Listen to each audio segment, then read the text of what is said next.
Buenas tardes a todos y todas. Bienvenidos a esta tercera sesión del ciclo de seminarios internacionales sobre temas actuales de derechos humanos.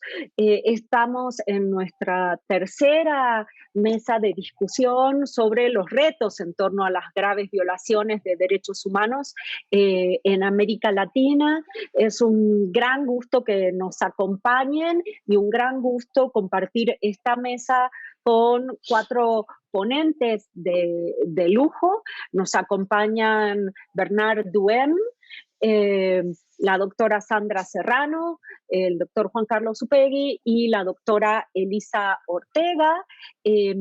Vamos a comenzar con una exposición de hasta 15 minutos de cada una de las participantes. Y va a comenzar el doctor Bernard Duhem. Voy a leer su semblanza curricular. El doctor Duhem es profesor titular del Departamento de Ciencias Jurídicas de la Facultad de Ciencias Políticas y de Derecho de la Universidad de Quebec en Montreal, en Canadá.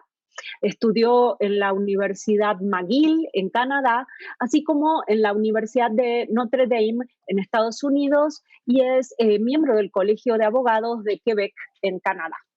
Es fellow de la Fundación Pierre Elliott Trudeau, fundó y dirigió la Clínica Internacional para la Defensa de los Derechos Humanos de la Universidad de la UQAM, me imagino que es la Universidad de Quebec, a Montreal, y fue nombrado en 2011 Fulbright Visiting Chair en Diplomacia Pública de la Universidad de Southern California, Estados Unidos. Fue investigador invitado por el Programa de Derechos Humanos de la Facultad de Derecho de la Universidad de Harvard en Estados Unidos, por la Universidad de Palermo en Argentina y por el Instituto Universitario Europeo en Italia.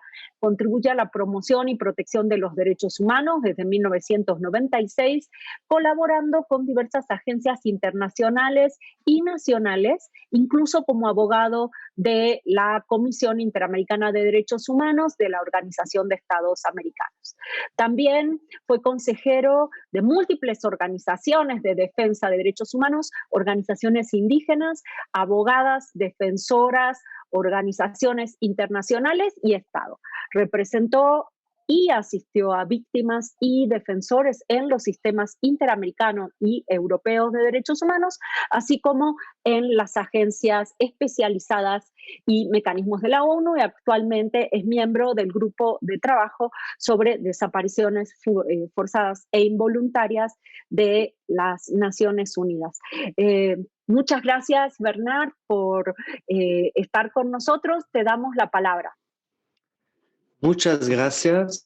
Quiero empezar agradeciendo a los colegas de la UNAM y de las otras instituciones que organizaron este ciclo de seminarios y este panel. Es un gran honor para mí de colaborar con los colegas en México.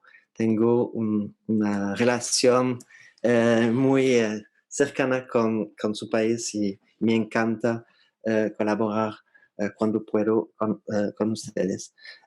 Quería hablar esta tarde del tema de las desapariciones forzadas en el siglo XXI para justamente discutir de los retos en torno a las graves violaciones de los derechos humanos en América Latina, que es el tema del último seminario.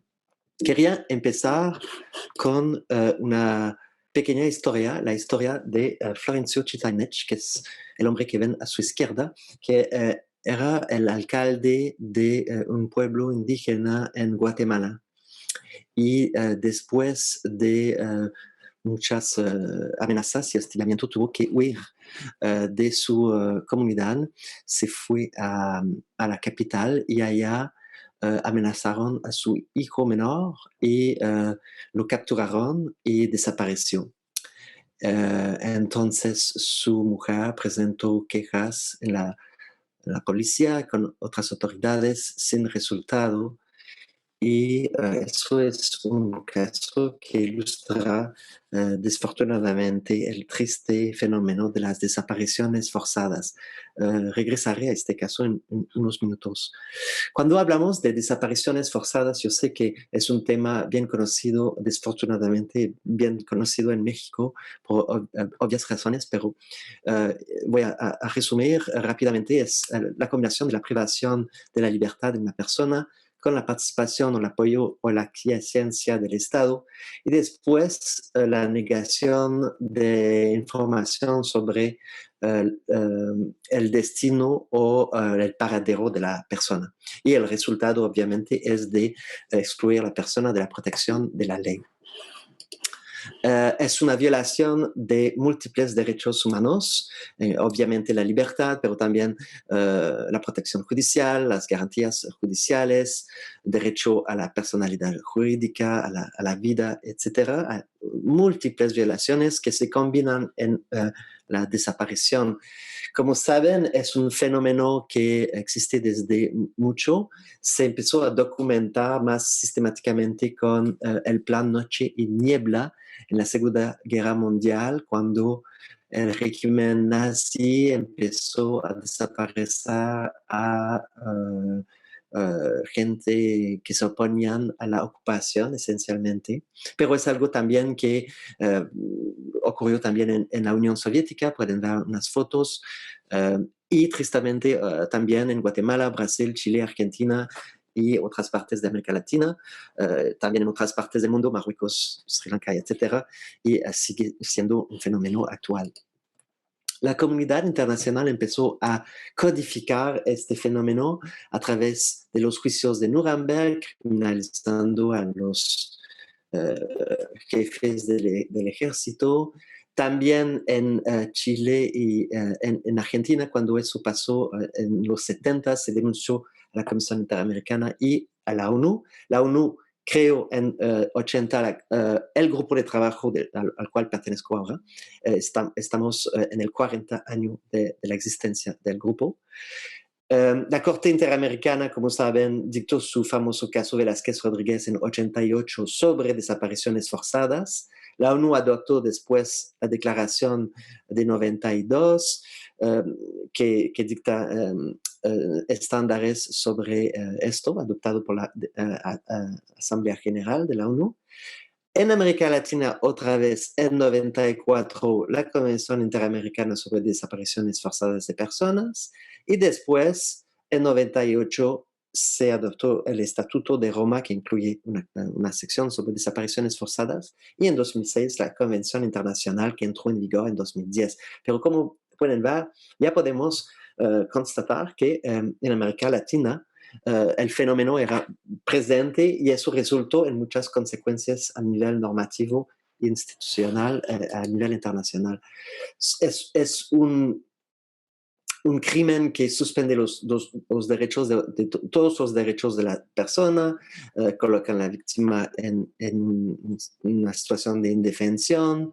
Las familias también son víctimas y la desaparición constituye una forma de tortura. Son criterios que hemos elaborado también en el grupo de trabajo, pero como pueden ver, también fueron detallados, analizados dentro de los casos de la Corte Interamericana, otra vez América Latina, que contribuye a definir este fenómeno que es tristemente muy presente en la región.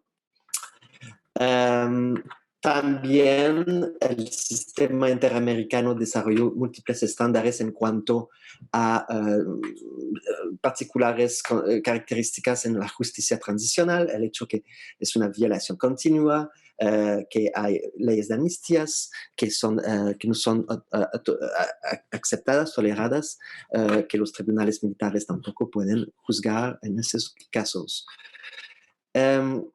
La declaración de 92 codifica diversas obligaciones que también fueron reiteradas dentro de la jurisprudencia de la Corte Interamericana la obligación de investigar, de castigar a las personas penalmente responsables, de codificar el crimen, de garantizar la seguridad de las personas que denuncian y de garantizar también la cooperación entre estados. La declaración contiene otras particularidades en términos de obligaciones, no entraré en los detalles.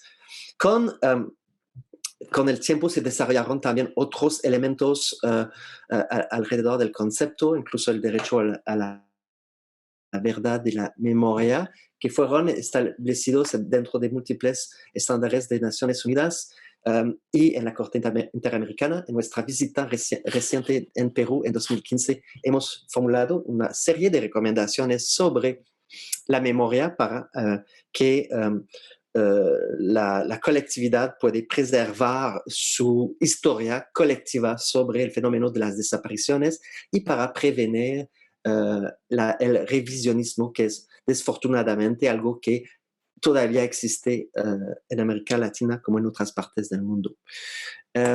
Es algo muy importante que hemos tocado.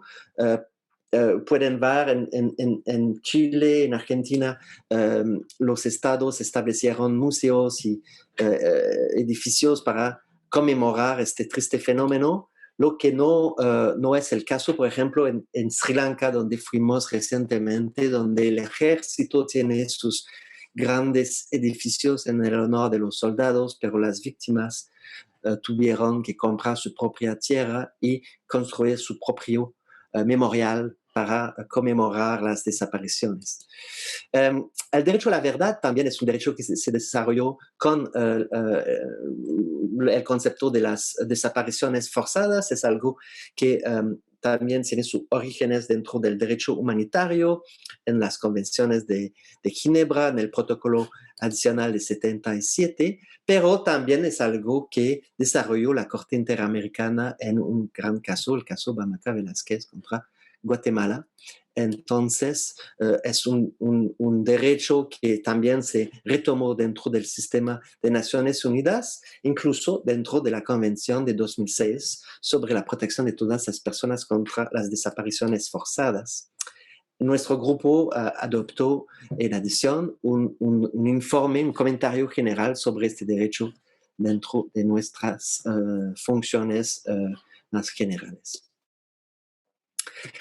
Otro ejemplo, en nuestra visita en Perú en 2015, hemos hecho una serie de recomendaciones sobre el derecho a la verdad de las víctimas en términos de establecer instituciones, de permitir el acceso a los archivos, a hacer la excavación, exhumación de fosas comunes, etc. Y una gran parte de esas recomendaciones fueron respetadas por el Estado de Perú. Las desapariciones, como le dije, es también un crimen internacional que fue codificado por el Estatuto de Roma y también en la jurisprudencia de los tribunales ad hoc.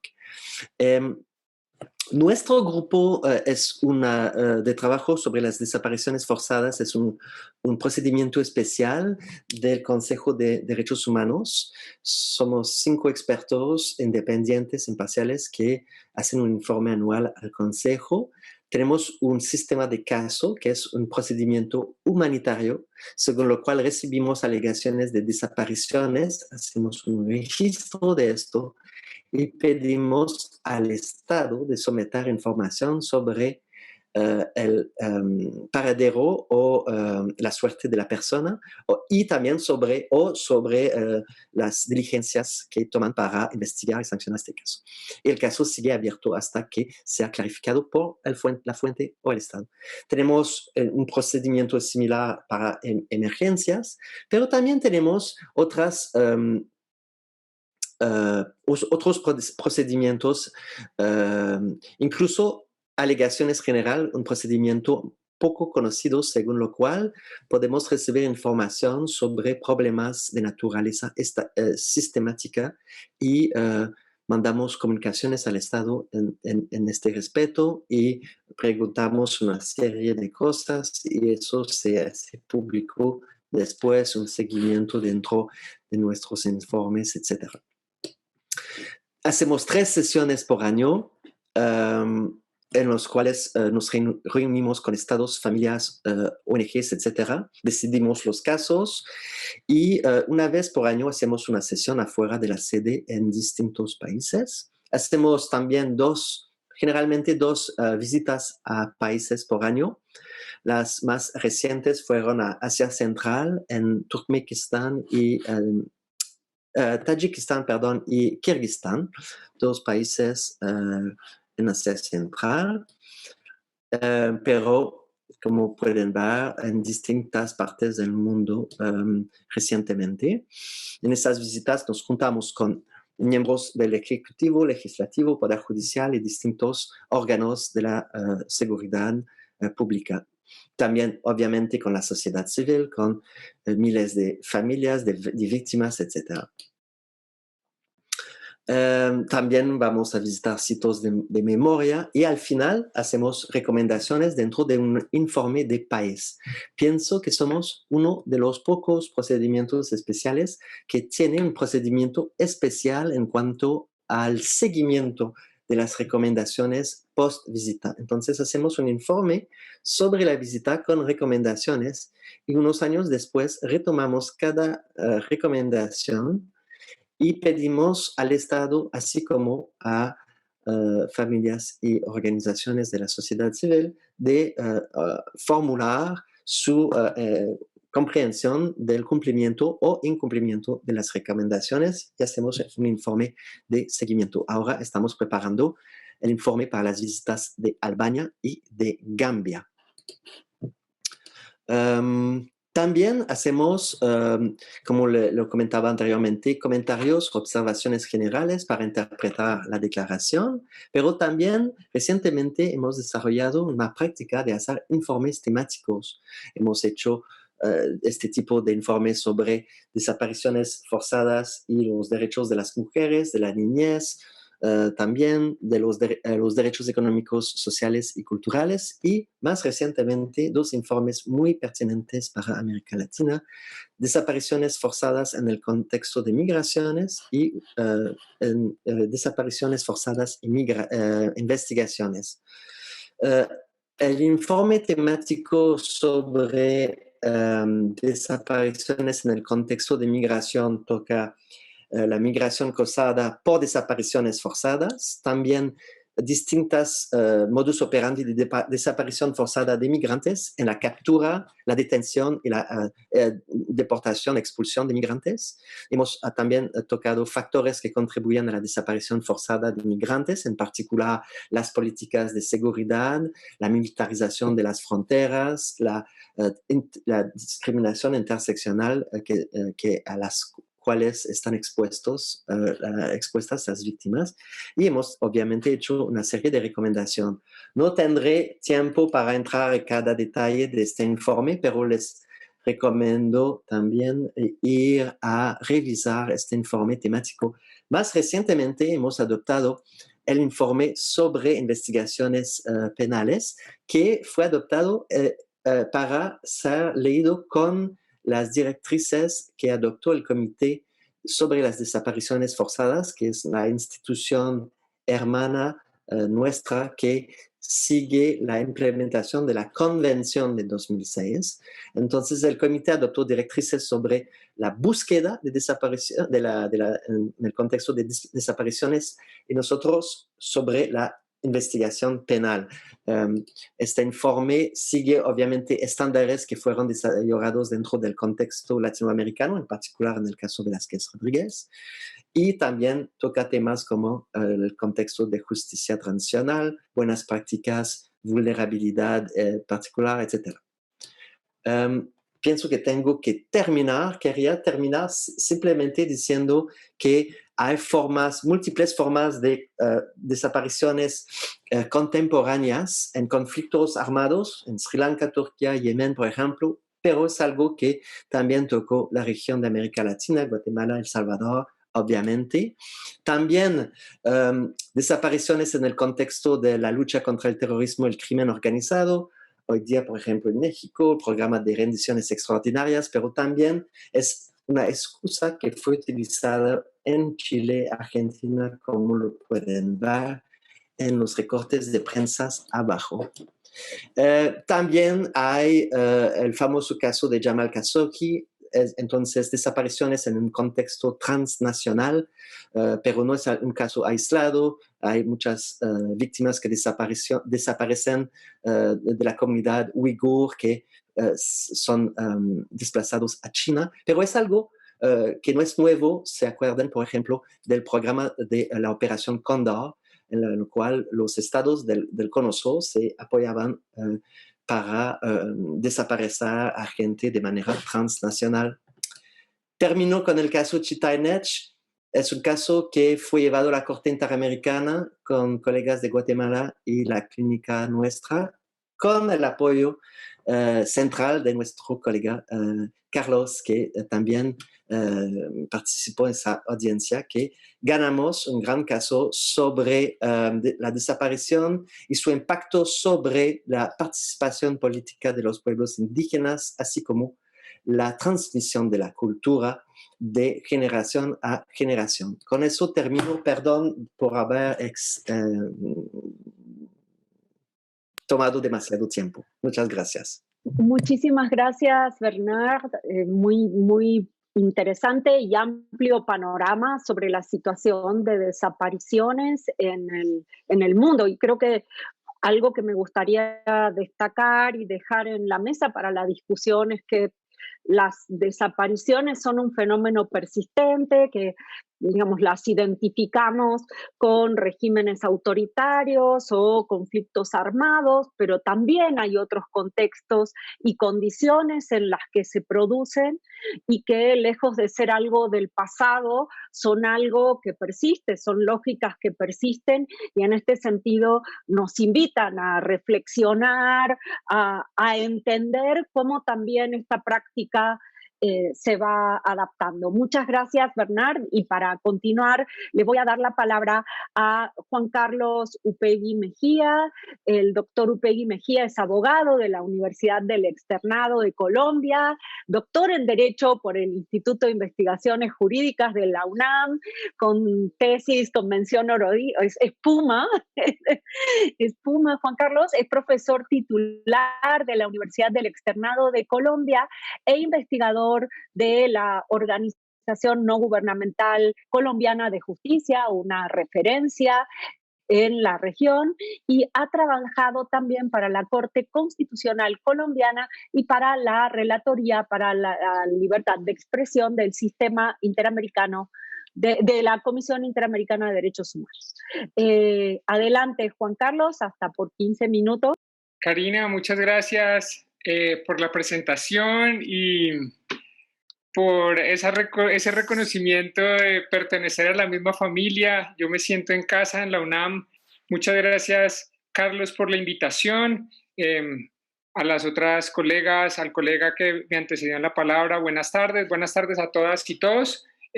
Yo voy a compartir también una presentación. No sé si se esté viendo ahí ya. Sí, perfecto.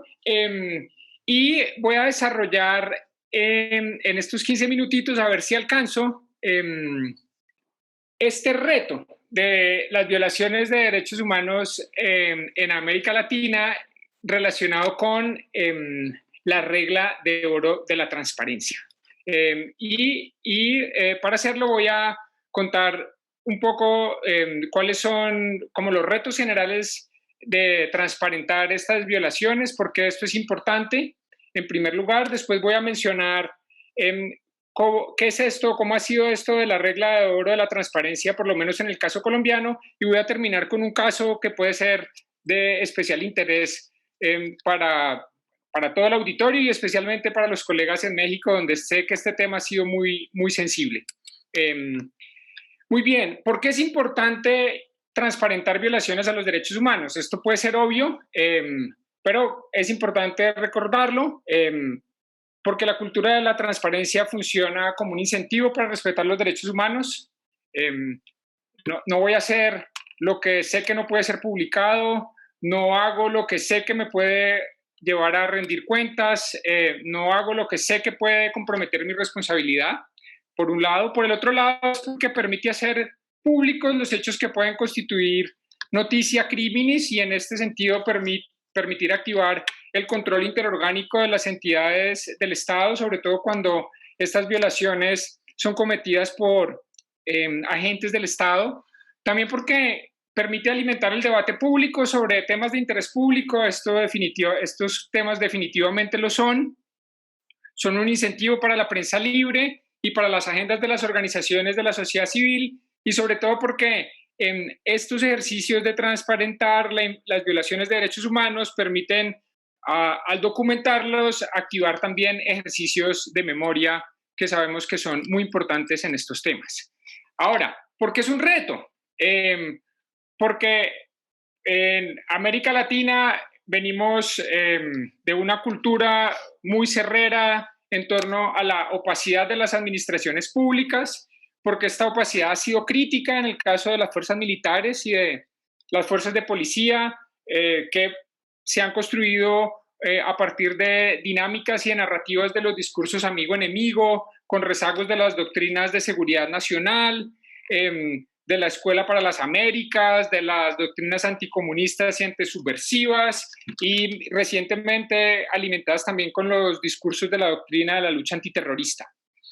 Y por otro lado, porque paradójicamente la legislación también puede fungir como un obstáculo para esto. Y ustedes lo habrán advertido, problemas sobre interpretación extensiva de las causales de reserva por razones de defensa y seguridad nacional, y por el caballo de Troya de la transparencia, que es las reglas de protección de datos personales. Entonces, unas interpretaciones supremamente estrictas, a veces casi que fanáticas del derecho a la protección de datos personales, han sido también un obstáculo para la transparencia en estos casos, sobre todo cuando se trata de identificar los posibles autores de estas violaciones. Ahora, ¿cuál es la cláusula de oro de la transparencia? La cláusula de oro de la transparencia es muy sencilla, y es esta. Las excepciones legales al derecho fundamental de acceso a la información pública no son aplicables cuando se trate de graves violaciones de derechos humanos o delitos de lesa humanidad. Esto es, ¿por qué es regla de oro? Porque es como la varita mágica de la transparencia. O sea, si el caso involucra una violación grave de los derechos humanos o un delito de lesa humanidad, esta varita mágica tiene el poder de levantar cualquier tipo de reserva, cualquier tipo de argumento legal para negar el acceso pleno a la información pública, llámese reglas de materia de protección de datos personales, llámese razones o motivos de seguridad nacional, defensa nacional o otros motivos por los cuales esta información pueda ser reservada. Ahora, ¿qué ha pasado con la regla de oro de la transparencia en Colombia? Aquí hemos advertido, en el caso colombiano, una interesante evolución, ¿no? En 5 momentos. Un primer momento, que es un antecedente remoto del sistema interamericano, el caso Mirna Macchang contra Guatemala en el 2003, en donde por primera vez la Corte indica la prohibición de negar el acceso a la información en materia de violaciones graves a los derechos humanos. Esta es una desaparición forzada con una ejecución judicial, extrajudicial, cuando la información sea solicitada por autoridades judiciales o administrativas. En un segundo momento, en la Corte Constitucional Colombiana, en el año 2007, la Corte reconoció que las víctimas también tenían derecho a tener un acceso pleno a la información y no podía utilizarse ninguna razón de reserva para acceder a información que estuviera relacionada con violaciones de derechos humanos que las afectara directamente. El tercer momento va a ser la aprobación en Colombia de nuestra ley de transparencia en el año 2014, donde se incorporó como un estándar legal en los siguientes términos. Las excepciones de acceso a la información contenidas en la presente ley no aplican en casos de violación de derechos humanos o delitos de lesa humanidad, y en todo caso deberán protegerse los derechos de las víctimas de dichas violaciones. Fíjense que aquí hay un giro muy importante porque el legislador no utiliza el adjetivo grave para calificar las violaciones, Y el legislador tampoco distingue entre quién solicita la información, con lo que habilita al titular universal del derecho de acceso a la información pública para solicitar esta información y para ampararse en este nuevo estándar reconocido en el artículo 21. Un cuarto momento va a ser la regulación expedida con motivo del proceso de justicia transicional que hemos vivido en Colombia a partir del fin del conflicto armado con las antiguas Fuerzas Armadas Revolucionarias de Colombia, FARC, en donde se establece que la Comisión de la Verdad solo deberá guardar la reserva y abstenerse de reproducir información reservada que no se encuentre relacionada de ningún modo con violaciones a los derechos humanos. Es decir, le dio con un argumento contrario, le dio a la Comisión de la Verdad una competencia amplia para poder revelar de forma incluso proactiva información relacionada con las violaciones a los derechos humanos, los delitos de lesa humanidad, e incluyó una nueva hipótesis, las infracciones al derecho internacional humanitario. Y un quinto momento, que es finalmente la primera aplicación de esta regla en un caso específico en Colombia, en el cual de justicia tuvo un papel importante porque promovimos el caso, lo litigamos y lo ganamos, y ya les voy a contar de qué va el caso. Bien, les voy a hablar de un caso muy espectacular por los protagonistas y por el horror. Es el caso del bombardeo de agosto de 2019 en la provincia del Caquetá, en Colombia. ¿Qué fue lo que pasó aquí? Y porque este es un hecho, es un caso que puede ser paradigmático. Miren lo que pasa aquí. Esto es un bombardeo nocturno que se ejecuta a la medianoche, que se ejecuta además apenas un día después de que las disidencias de las FARC se destaparon y que aparecieron en la opinión pública con un video grabado en la selva anunciando que retomaban las armas. Este es un bombardeo que fue ordenado por el presidente de la República en funciones, porque se trataba de una operación tipo beta que, como utiliza armamento pesado, requiere la autorización expresa del presidente de la República, y que fue celebrado por él como un operativo impecable. Sin embargo, días después de que se realiza unas semanas después de que se realiza ese bombardeo, se filtró a la opinión pública que en el bombardeo habían muerto al menos 8 menores de edad que habían sido víctimas de reclutamiento forzoso por unas disidencias. El bombardeo estaba dirigido a unas disidencias de las antiguas FARC con presencia activa en la zona, y fue presentado como un operativo exitoso en la medida en que había sido neutralizado el cabecilla por el que estaban frente al que se dirigió el operativo.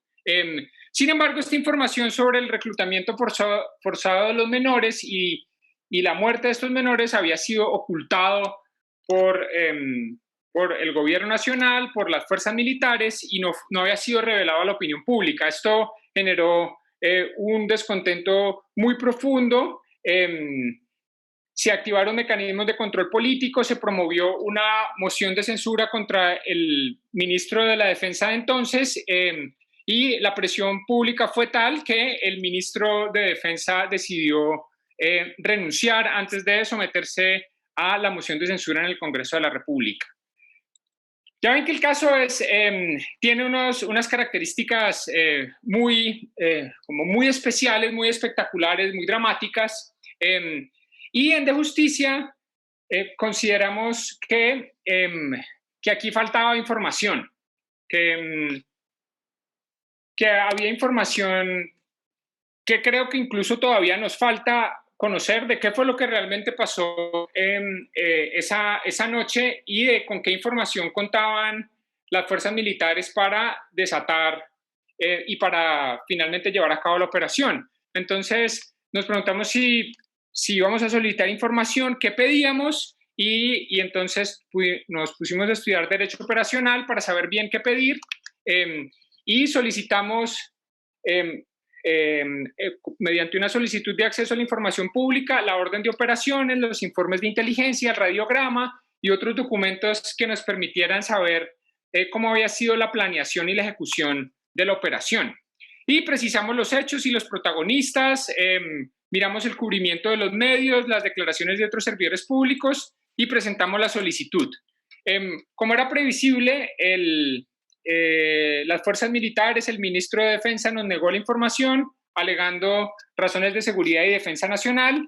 Entonces decidimos litigar el caso, apelando al artículo 21, la regla de oro de la transparencia, con el propósito de finalmente poner a funcionar este estándar y testarlo en un caso que consideramos dramático y estelar. Y efectivamente el tribunal termina por darnos la razón parcialmente.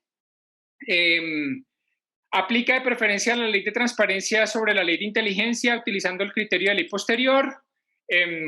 Aplica igualmente esta ley utilizando el criterio de ley especial sobre otra que establecía una posible interpretación extensiva de las razones de la reserva.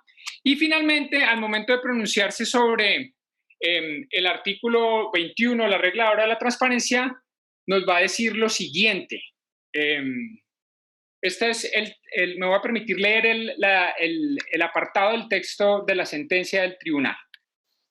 No está de más señalar que cuando la norma alude a casos de violación de derechos humanos o delitos de lesa humanidad, no está indicando que los asuntos de que se trata hayan sido objeto de investigación o de decisión judicial o disciplinaria. La expresión casos tiene una connotación amplia que, a juicio de esta sala de decisión, comprende aquellas noticias expuestas en medios de comunicaciones o a través de otras vías que pueden o no dar lugar a investigación judicial o disciplinaria, pero que en principio indicarían una posible violación de la legalidad. Y con base en esta interpretación del artículo 21 de la Ley de Transparencia, la regla de oro de la transparencia, le ordenó al comandante del SECOES que nos entregara copia de los apartes referidos a menores de edad, que era la parte en donde el tribunal identificó que podía haber información relacionada con violaciones a los derechos humanos, porque se supo y se sabía que los menores habían sido sometidos a reclutamiento forzado. Había menores que no llevaban ni siquiera un par de semanas en ese campamento. Y con la revelación de esos informes de inteligencia, entonces se pudo finalmente establecer que efectivamente en el ejército y en el gobierno nacional tenían conocimiento de que efectivamente en la zona había reclutamiento forzado de menores y que era muy probable que hubiera menores en el campamento bombardeado. Y aún así, conociendo esta información, se decidió seguir adelante con el bombardeo con el saldo fatídico que ya les he contado. Ahora, unos elementos para la reflexión aquí en términos de la regla de oro de la transparencia. Fíjense la forma como el tribunal interpreta esto, que yo creo que es muy interesante en el tema que estamos viendo aquí sobre los retos de la transparencia en materia de violaciones de derechos humanos en América Latina. Primero, no se exige que los hechos hayan sido calificados previamente como una violación de derechos humanos. Esto es, no hay que contar con una decisión ni prejudicial ni con una calificación administrativa del tipo Comisión Nacional de Derechos Humanos, como sucede en México, por ejemplo. Ni siquiera exige que se hayan abierto procesos penales o disciplinarios orientados a investigar los hechos. La expresión casos es central y además utiliza un criterio que yo creo que es una buena práctica en materia de transparencia, que es aplicar de forma extensiva las expresiones que estén orientadas a facilitar o a entregar información. Y entonces dice, la expresión casos comprende aquellas noticias expuestas en medios de comunicación o a través de otras vías, piensen ustedes redes sociales, internet, qué sé yo, que puedan o no dar lugar a investigación judicial o disciplinaria, pero que en principio indicarían una posible violación de la legalidad. Esto es, que basta el posible indicio de la posible violación a la legalidad para que se libere la información.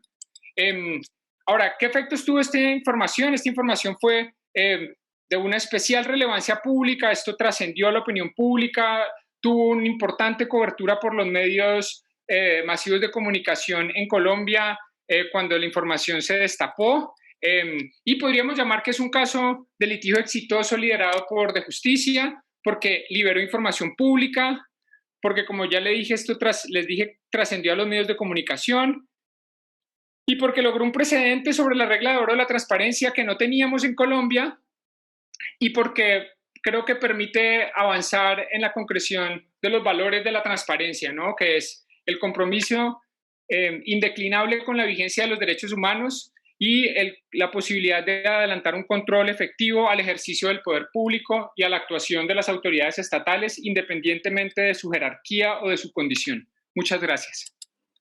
Muchas gracias, Juan Carlos. Bueno, súper interesante la presentación. Me parece que llama la atención acerca de otra dimensión vinculada con las violaciones graves de derechos humanos, que es la información, la documentación de estas, sobre todo porque en general se producen en un entorno de clandestinidad o donde el acceso a la información, el ocultamiento es parte de la manera en la que ocurren. Entonces, en la activación de los diferentes mecanismos de acceso a la información es absolutamente clara, y cuando te escuchaba pensaba, nosotros en el Observatorio sobre Desaparición e Impunidad en México hicimos pedidos de acceso a la información sobre sentencias de desaparición, sobre desaparición forzada y sobre y carpetas de investigación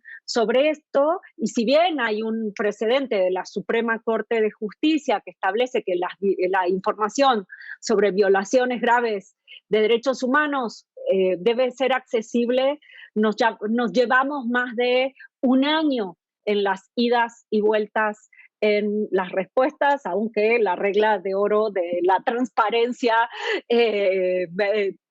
en los libros operaba, y hay lugares que nos dijeron, no más no te lo voy a dar y no te lo voy a dar.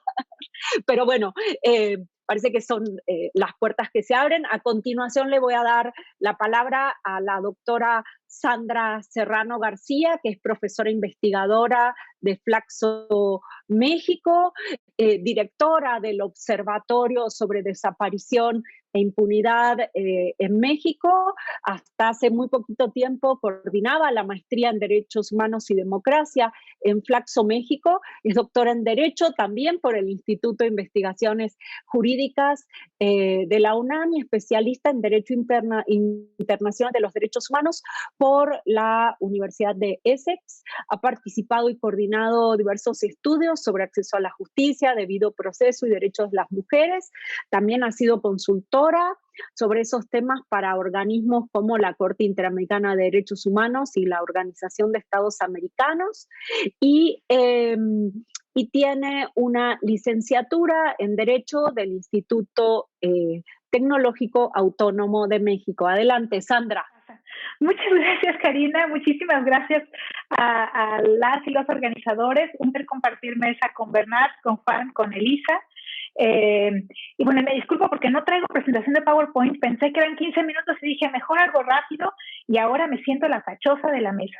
Así es que me disculpo de antemano. Quisiera compartir con ustedes un primer saque de contexto, pensando también en el marco en el que se desarrolla este seminario, que es un proyecto sobre el impacto de la reforma constitucional en materia de derechos humanos de 2011, y a partir de estos 3 puntos que tienen que ver con las consecuencias a las que hoy nos enfrentamos ante las violaciones graves de derechos humanos que está viviendo México, las estrategias que se han seguido, las apuestas fuertes que se han hecho frente a estas violaciones graves de derechos humanos, y cerrar un poco con esto que ya comentaba Bernard y Juan de la importancia de la verdad, frente a estas violaciones graves a derechos humanos y lo que eso nos implica, no para el futuro, pensando en que van a ser violaciones del pasado, sino lo que nos implica hoy.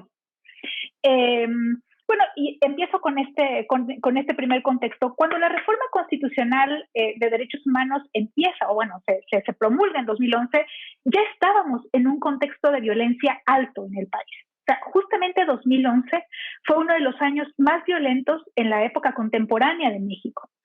Es el año donde se dan una enorme cantidad de desapariciones de personas en estados como Nuevo León o como Coahuila o como Tamaulipas.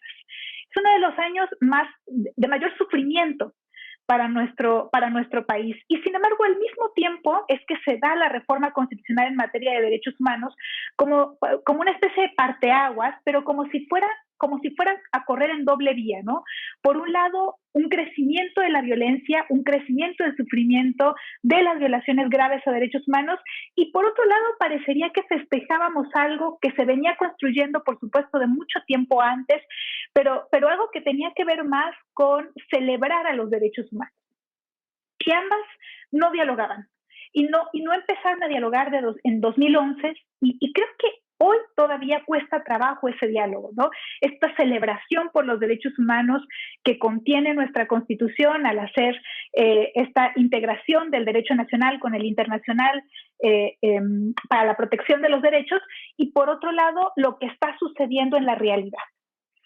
Y se ocultaron algunas cosas, por ejemplo, que esta reforma de derechos humanos cae o se asienta en una serie de instituciones con una enorme debilidad, sobre todo las instituciones de justicia, ¿no? Particularmente las fiscalías o procuradurías de justicia, ya estaban débiles, ya eran instituciones débiles. Y sin embargo, está ahí la obligación de investigar, sancionar y reparar las violaciones a derechos humanos sin que haya una consistencia, una congruencia al mismo tiempo de pensar en estas instituciones, porque la reforma en materia del sistema de justicia penal ya venía de 2008 y sin embargo no se hicieron de cualquier manera las conexiones.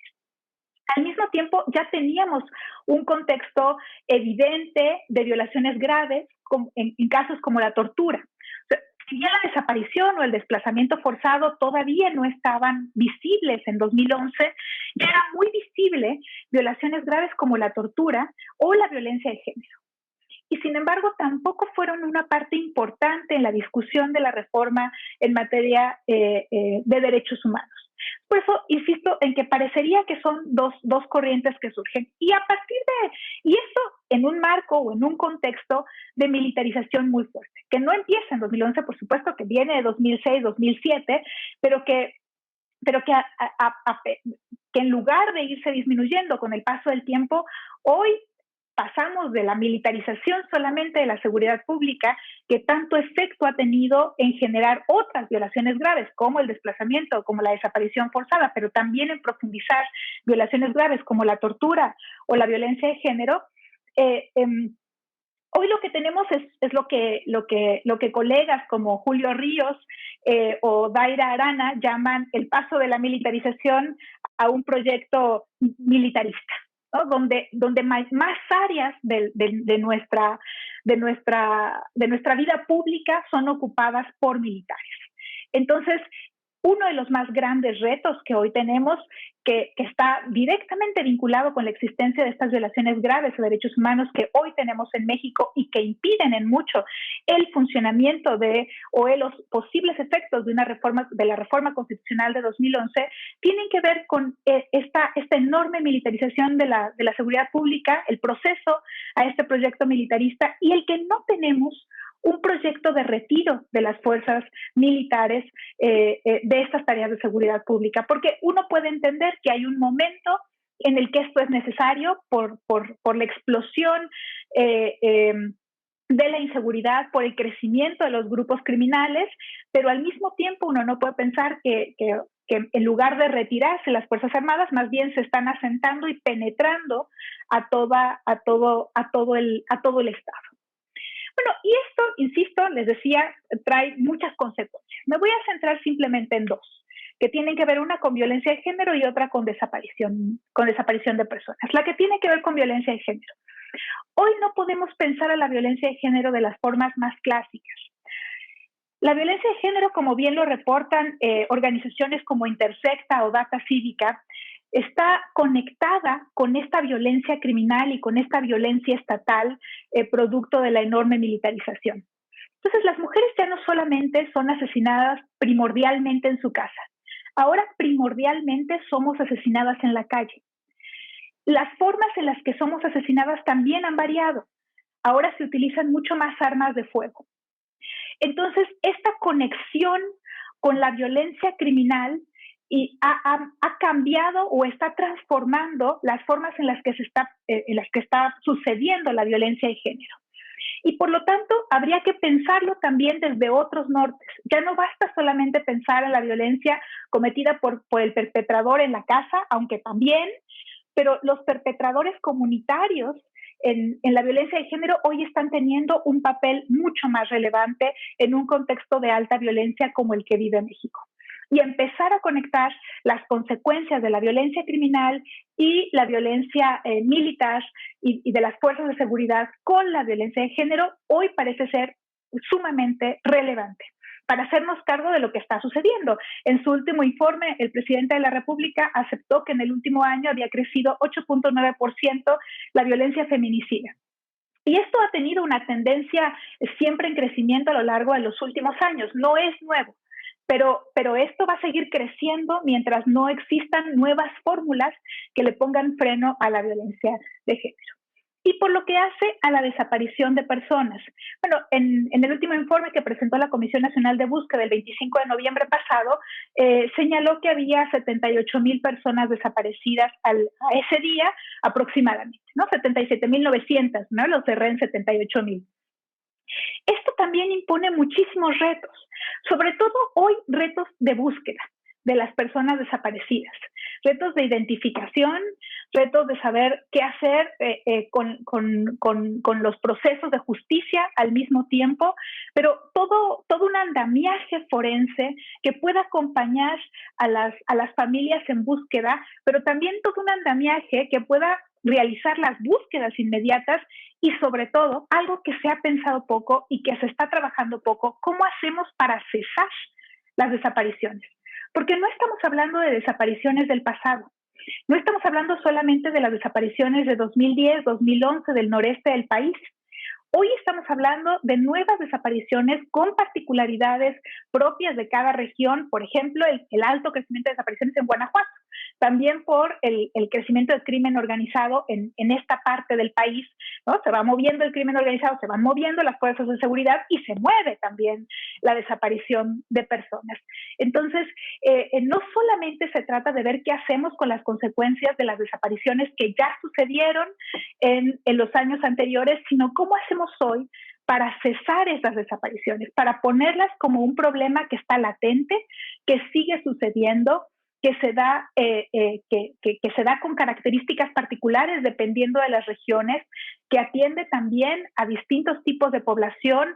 En el centro del país hay una mayor incidencia de mujeres desaparecidas, a lo mejor que la que existe en el norte del país, donde son más jóvenes hombres desaparecidos, pero también que tiene características particulares, a lo mejor incluso con cierto grado de politización en el sur del país, pero vinculadas directamente con los grupos criminales y estados criminales en el norte del país. Entonces, esto plantea también retos de identificar estos nexos, autoridades, grupos criminales y poder empezar a trabajar en cómo desestructurar esto. Bueno, el siguiente punto.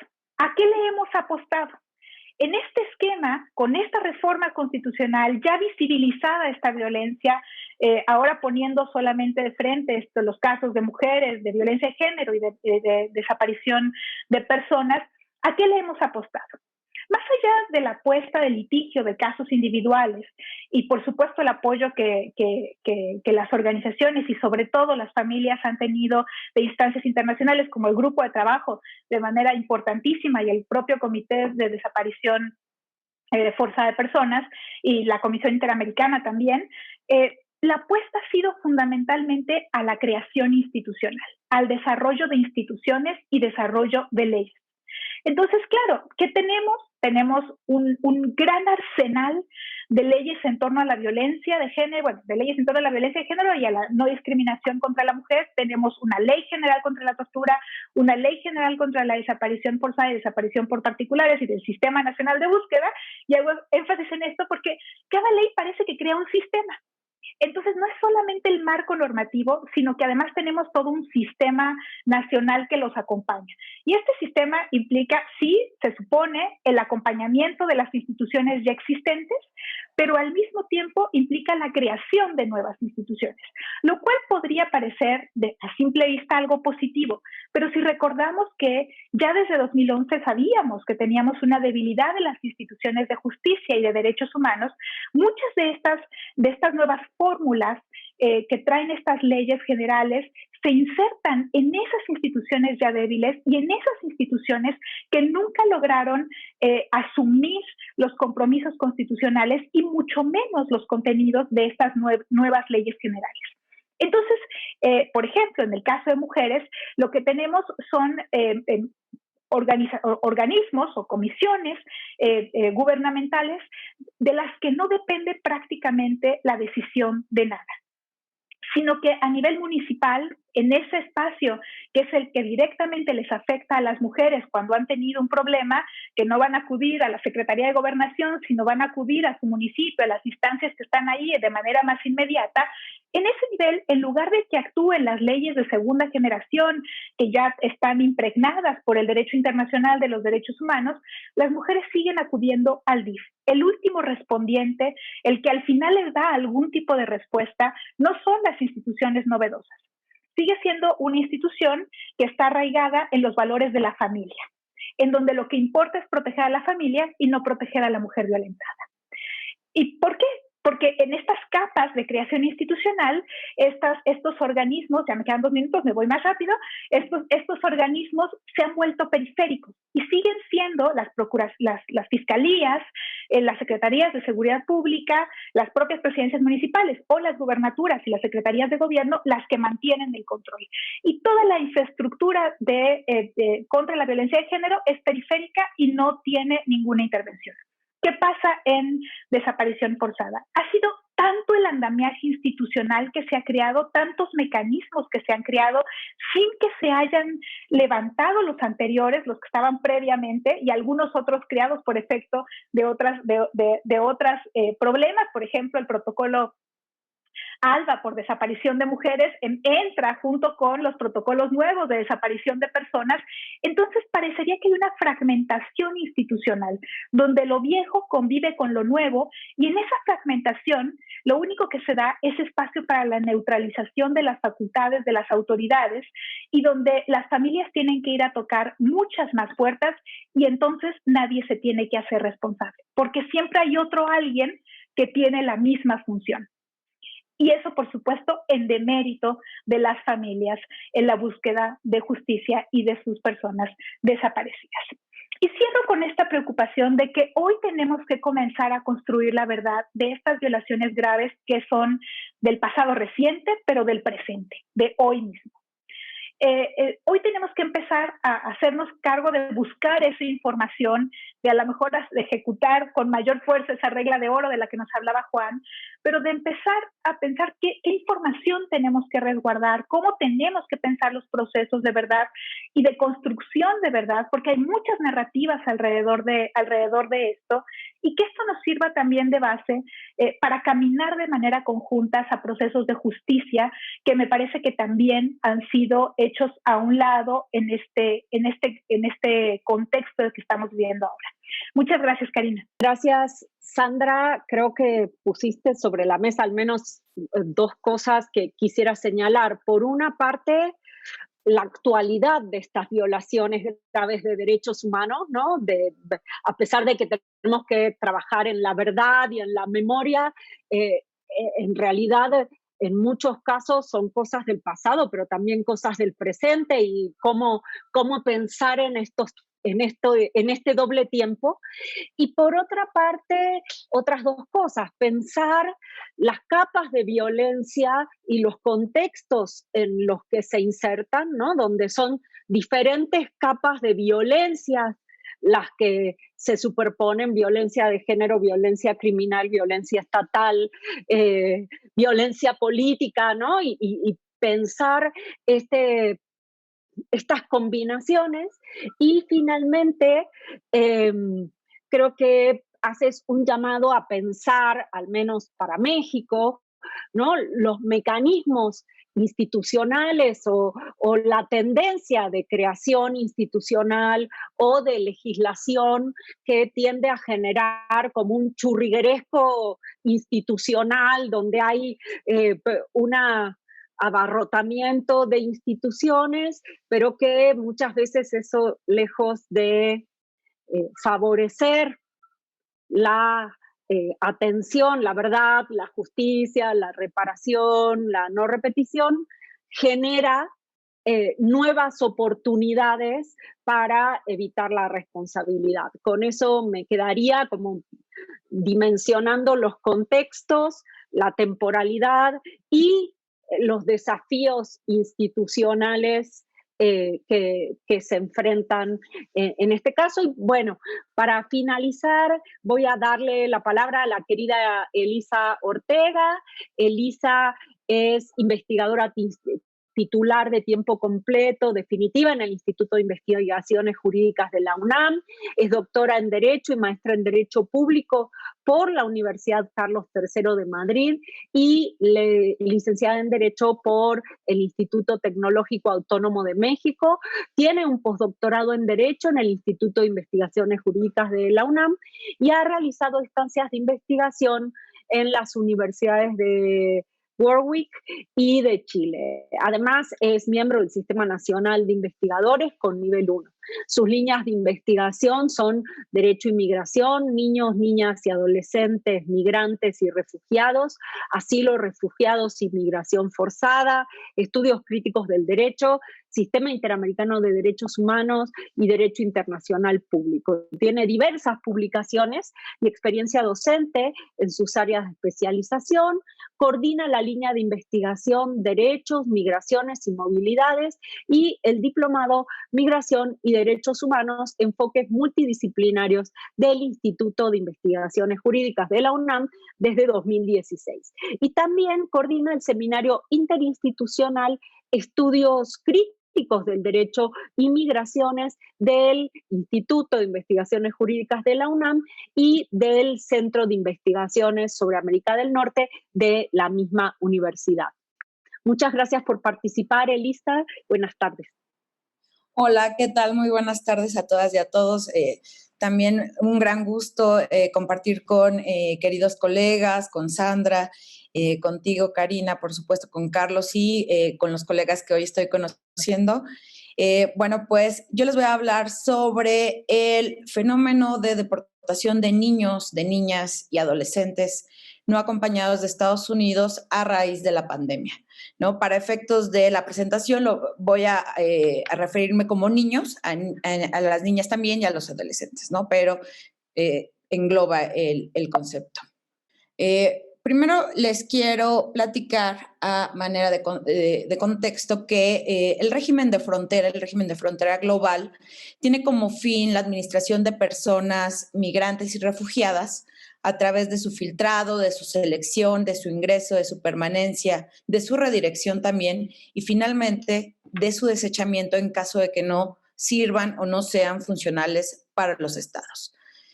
La deportación es un mecanismo que es fundamental en este régimen de frontera, pues es justamente donde el Estado-nación y sus principales elementos de exclusión de los otros, de los extranjeros, entran en acción. Por ejemplo, las categorías de ciudadanía, extranjería, pertenencia, deportabilidad y derechos e injusticia.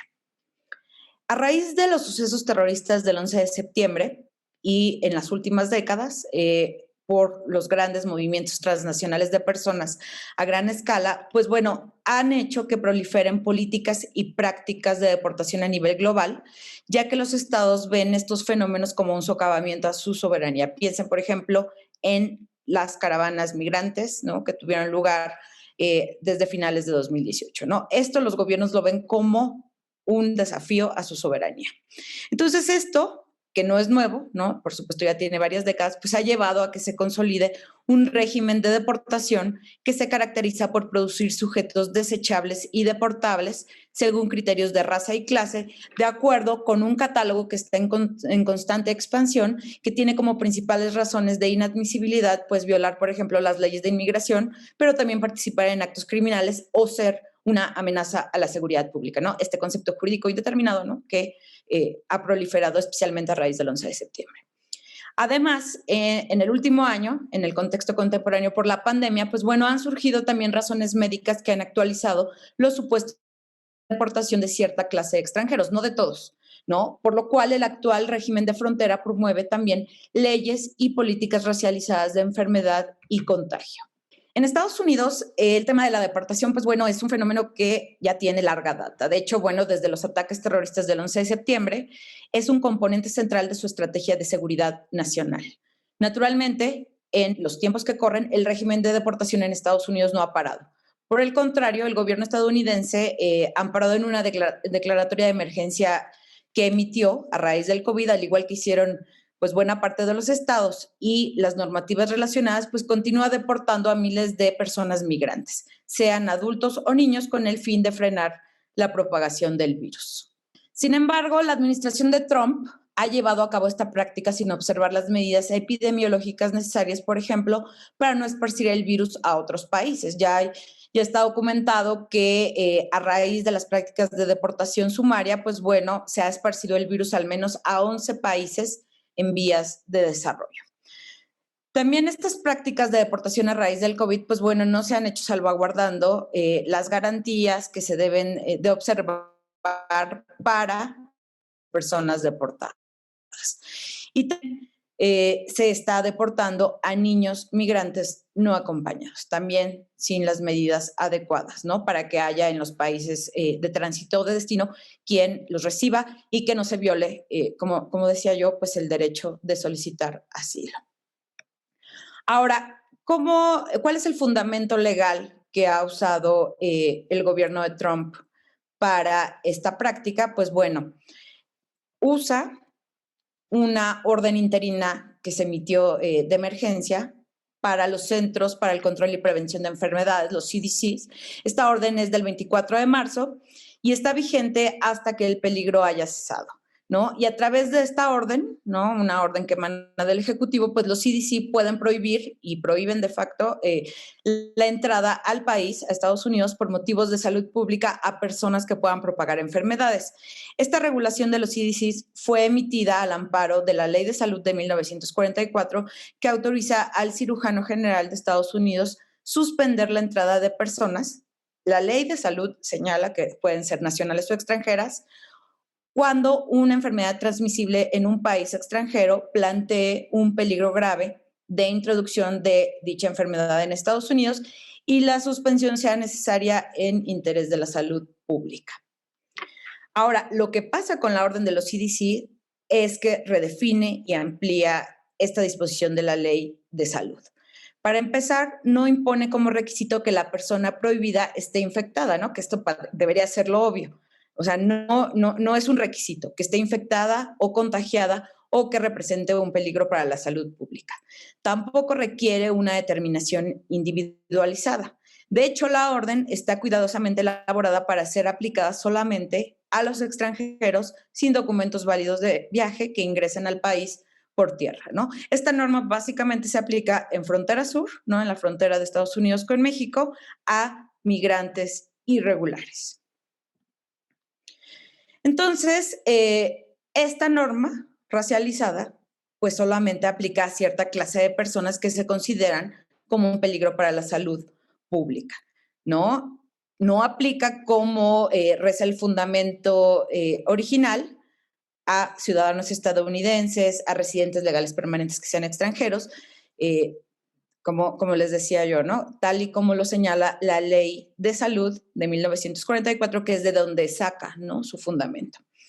Entonces, la orden, invocando la pandemia y haciendo pues una interpretación mañosa y sin precedentes de la Ley de Salud, se ha erigido en los últimos meses como una normativa alterna en materia migratoria y en una base explícita de deportación para migrantes irregulares, solicitantes de asilo y niños migrantes no acompañados. Ahora, esta orden, ¿no?, que tiene pues varios vicios legales, viola al menos los siguientes derechos de estas personas, ¿no?, que son su población objetivo, ¿no?, los migrantes irregulares, los solicitantes de asilo y los niños migrantes no acompañados.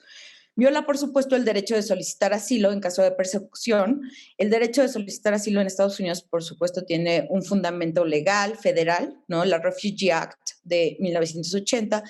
También viola el derecho de no ser devueltas a lugares donde corran peligro de persecución, ¿no? A esto se refiere el principio de no devolución, que es la base central del derecho internacional de los refugiados y que está previsto en el artículo 33 de la Convención de 1951. También viola el derecho de ser protegidas en contra de la tortura, previsto pues en la propia Convención de la Tortura. Viola las garantías básicas del derecho al debido proceso, ya que si bien la orden no prevé ningún procedimiento, sí autoriza las deportaciones sin audiencia previa y niega el acceso a solicitar asilo. Incluso la orden puede ser aplicable a personas que viajan lejos de la frontera. También viola las garantías y protecciones legales para los niños migrantes no acompañados que están previstas en la Ley de Trata, ¿no? La Ley de Trata prevé que el Departamento de Seguridad Nacional tome una determinación caso por caso, individualizada, dentro de las 48 horas posteriores a que un niño que sea residente o nacional de un país contiguo sea aprehendido, sea detenido. Sin embargo, la orden de los CDC, pues bueno, no respeta ni aborda ninguna de estas disposiciones, pero sí autoriza que los niños, al igual que los adultos, sean deportados de forma sumaria sin que puedan solicitar asilo. A algunos de estos niños se les deporta a las pocas horas de haber pisado suelo estadounidense. A otros se les saca, por ejemplo, a medianoche de los refugios del gobierno y se les sube a aviones y se les deporta sin siquiera avisarles a sus familias. Esto en contravención de la propia política de ICE, que establece que deben repatriarse a los niños únicamente en el día, ¿no?, por cuestiones obvias de seguridad. A otros más se les recluye solos en hoteles por días o semanas en vez de enviarlos a los albergues del gobierno, que muchos, ya está documentado, están vacíos y en donde pues podrían obtener asesoría legal, bueno, son instituciones, mientras esperan la deportación a sus países de origen. Esta situación pues es muy controversial y ha generado ya demandas en contra del Departamento de Justicia, el cual ha intentado evadir la supervisión de los tribunales al detener a los niños no acompañados en hoteles. Figúrense qué grave es esto, ¿no? Argumenta que los hoteles quedan fuera de la protección que otorga un acuerdo judicial que aplica específicamente a niños migrantes no acompañados y se llama el Acuerdo Flores. Este acuerdo establece lineamientos generales para el trato de niños migrantes no acompañados que están bajo custodia del gobierno, como por ejemplo mantenerlos en facilidades seguras e higiénicas, hacer esfuerzos rápidos y continuos para liberarlos, hacer todo para que se reunifiquen con sus familias y darles información o proporcionar información más bien sobre dónde están detenidos. Obviamente, la deportación de niños migrantes no acompañados en estas condiciones pues viola flagrantemente las normativas que les otorgan pues protecciones legales, tanto a nivel nacional como internacional. Está documentado que se ha deportado en estas condiciones a más de 2,000 niños, ¿no? Y bueno, las cifras en realidad no son certeras. Antes de la pandemia, si llegaban a la frontera sin la compañía de un adulto, estos niños tenían acceso a un refugio, a cierta educación, atención médica y a un proceso administrativo exhaustivo que les permitía argumentar los motivos para quedarse en Estados Unidos. Aquellos que no lograban pasar este proceso de filtrado se les deportaba a sus países de origen, pero se tenía cuidado que fueran regresados a un lugar medianamente segura, ¿no? Que al menos tuvieran familiares que los recibieran. En el contexto contemporáneo, estas prácticas pues ya han quedado en desuso y Estados Unidos mantiene una custodia a distancia de estos niños y se les deporta a buena parte a México, ¿no?, donde no tienen familiares. Posteriormente, pues bueno, se les deporta o se les regresa a los lugares de los cuales vienen huyendo. Finalmente concluyo señalando que hay un panorama sombrío. No es que, al menos desde mi opinión, que vaya a cambiar radicalmente la agenda aún con el cambio de gobierno en Estados Unidos, ¿no?, con John Biden. En realidad la agenda parece ser que no va a cambiar tanto en materia migratoria y de asilo, ¿no? La orden de los CDC es ilegal, es inconstitucional y modifica en la práctica las leyes de migración y asilo que fueron sancionadas por el Congreso, a pesar de que esta orden, pues bueno, fue emitida por el Poder Ejecutivo, ¿no? Estas leyes, pues sí otorgan protecciones legales a las personas con necesidades de protección internacional y a los niños migrantes no acompañados. Desafortunadamente, el régimen de deportación en Estados Unidos opera legalmente a través de este tipo de regulaciones que ponen de manifiesto el uso instrumental y racializado del derecho. Los tribunales han intentado poner cierto coto a la política trumpista en contra del asilo por considerar que exceden la autoridad estatutaria del Ejecutivo. Sin embargo, el panorama no es alentador. La Corte Suprema de Estados Unidos ratificó en junio pasado la potestad del gobierno de Trump de deportar migrantes indocumentados por vía rápida, incluso a aquellos que son solicitantes de asilo y tienen pendiente la revisión judicial de sus casos que hayan sido rechazados en primera instancia por falta de méritos. Y creo que con esto yo terminaría. Muchas gracias. Muchísimas gracias, Elisa, por tu presentación. Creo que llama la atención acerca de, bueno, otra de las violaciones graves de derechos humanos, la de la población migrante, y no cualquier población migrante, la población migrante expulsada, ilegal, centroamericana, ¿no? Y bueno, y sobre todo en este sentido, la de las niñas y adolescentes, y también los desafíos como esta trama burocrática genera normas jurídicas inconstitucionales, ilegales, pero que sin embargo son las que operan y tienen fuerza normativa y regulativa en el día a día. Muchas gracias. Yo creo que por cuestiones de tiempo vamos a pasar directamente a las preguntas. Les voy a compartir las preguntas que tenemos en el chat y comenzando por la siguiente. Para Bernard, una pregunta es que para que una práctica estatal sea considerada sistemática en relación con desapariciones forzadas, ¿qué elementos deben converger para efectos de que sea considerado un crimen internacional? Y hay una segunda pregunta para ti, Bernard, y que dice, desde su experiencia, ¿cuáles serían los 3 principales problemas que enfrenta América Latina en torno a la desaparición forzada de personas? Luego, para Juan Carlos Upegui, pregunta Daniel Tenorio, ¿cómo puede articularse el derecho a la información respecto de entes privados en relación con seguridad pública? Y para Sandra Serrano tenemos las siguientes preguntas. ¿Cuál es el rol de las comisiones estatales y la Comisión de Derechos Humanos en el tema de desapariciones forzadas y las búsquedas de personas desaparecidas? ¿Se encuentran rebasadas? Otra pregunta para la doctora Serrano es, ¿cuáles consideran que en la actualidad son los retos estructurales en materia de acceso a la justicia y combate a la impunidad en materia de desapariciones forzadas en México? Y Paola Valdés también nos comenta ¿qué consideración le merece el hecho de que en ocasiones se inicia el andamiaje jurídico a través de las diversas alertas para la búsqueda de mujeres, generalmente muy jóvenes, aparentemente desaparecidas, y resulta que finalmente encuentran a la persona refiriendo ella misma que se fue por su propia voluntad? Mientras tanto, se ha dejado de buscar a personas realmente desaparecidas, dado que los recursos gubernamentales no permiten una cobertura del 100% derivado de múltiples factores. ¿Cuál sería su opinión acerca de cómo mediar las alertas para obtener mejores resultados?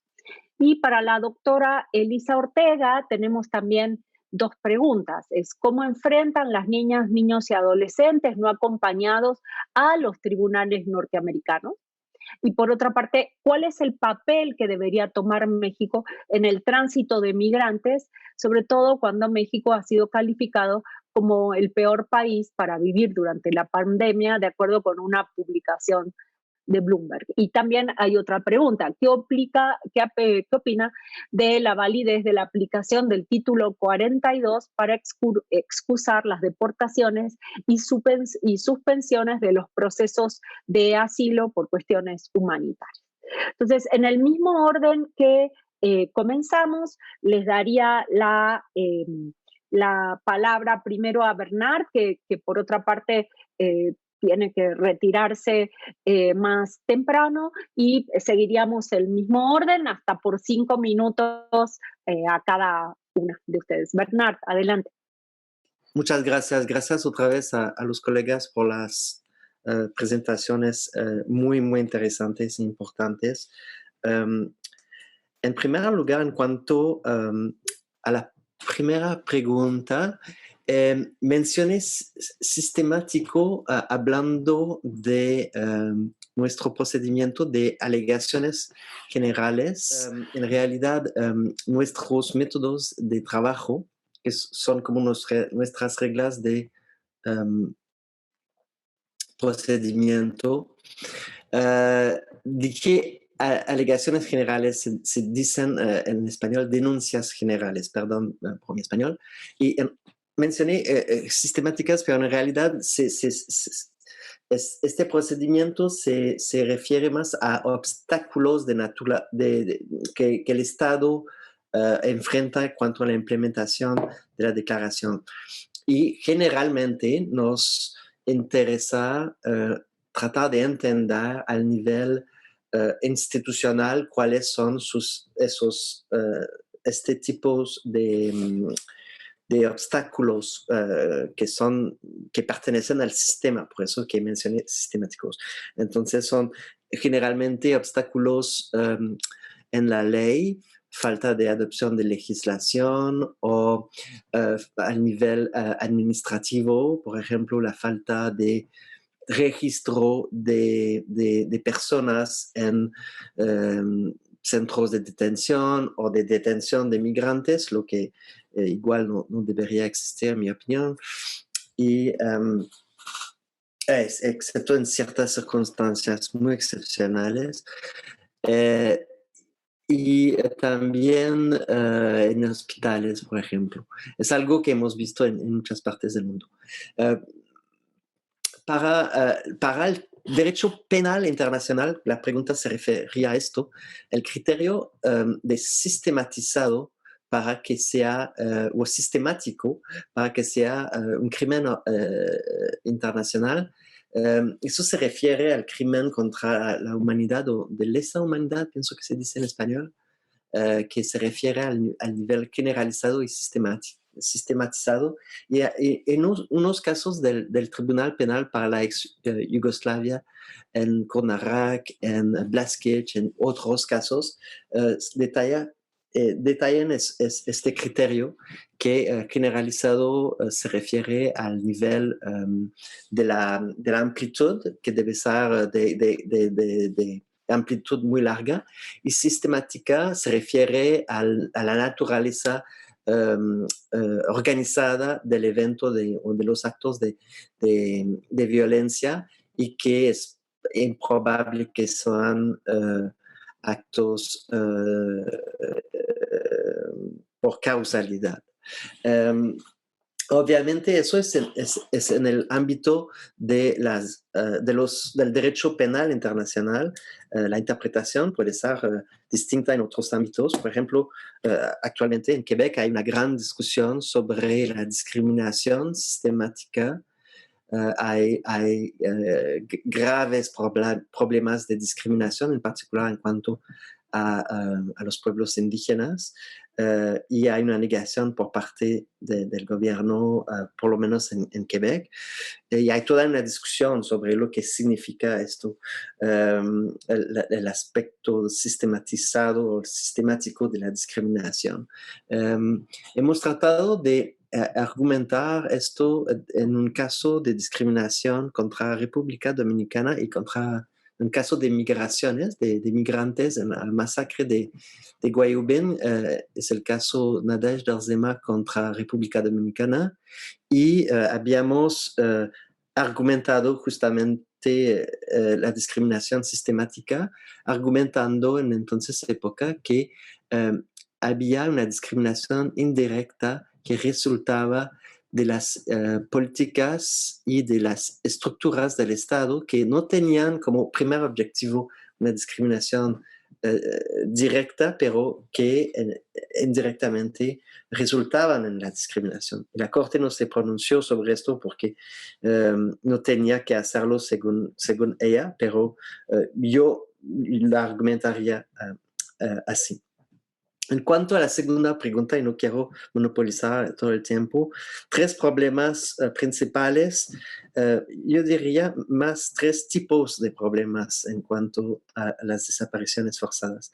El primer tipo de problema es de naturaleza, tiene que ver con el concepto de la desaparición forzada. Es un crimen que es clandestino, es de naturaleza clandestina. Entonces es muy difícil documentarlo. Hay muy pocas estadísticas. Es entonces un crimen invisible, en particular en cuanto a ciertas categorías de víctimas. Pensamos a migrantes, por ejemplo, que además pueden buscar su propia invisibilidad en ciertas circunstancias, están expuestas a diversos tipos de vulnerabilidad. El crimen es conceptualmente muy complejo. Hay muchas víctimas que no lo perciben perciben esta violación como una desaparición forzada. Hemos hecho múltiples visitas donde esto fue el caso. Nuestra visita en Albania, donde hubo una dictadura muy larga, muy dura en Europa, y hubo campos de detención donde desaparecieron miles de personas. Las familias no habían definido esta desaparición como una desaparición forzada, pero lo veían más como una represión de naturaleza política. Y cuando hubo explicaciones sobre el concepto, explotaron los casos, etc. Podríamos decir lo mismo con la desaparición de los niños indígenas en los albergues en Estados Unidos hasta los años 70 y 80. Hubo una alegación general sobre este tema, algo similar que pasó en Canadá, y muy poca gente lo estructuraron o lo conceptualizaron como un problema de desaparición forzada. El segundo tipo de problema, en mi opinión, tiene que ver con los contextos. El contexto de impunidad que hay en cuanto al crimen es tremendo. Es un crimen con un muy alto nivel de impunidad. Obviamente eso tiene consecuencias catastróficas. Contextos de justicia transicional o de transición, cuando gobiernos quieren, ¿cómo se dice?, tornar la página, como move on, como seguir. Dar vuelta. Dar vuelta a la página, exactamente. Entonces, fuimos a Bosnia y Herzegovina recientemente y hay toda una tendencia al revisionismo, que Srebrenica nunca ocurrió, que esas cosas eran necesarias, etc. Por lo cual el derecho a la verdad y a la memoria es tan importante. Y finalmente, yo diría problemas relacionados con los actores. Hay obviamente víctimas que son expuestas a niveles muy altos de vulnerabilidad, mujeres, migrantes, gente más humilde que no tienen la capacidad de denunciar, de luchar contra las desapariciones, y contra las cuales la desaparición de sus seres queridos tienen muy grandes consecuencias, y van a dedicar toda su vida a la búsqueda de sus seres queridos, con impactos al nivel de derechos económicos, sociales y culturales muy altos.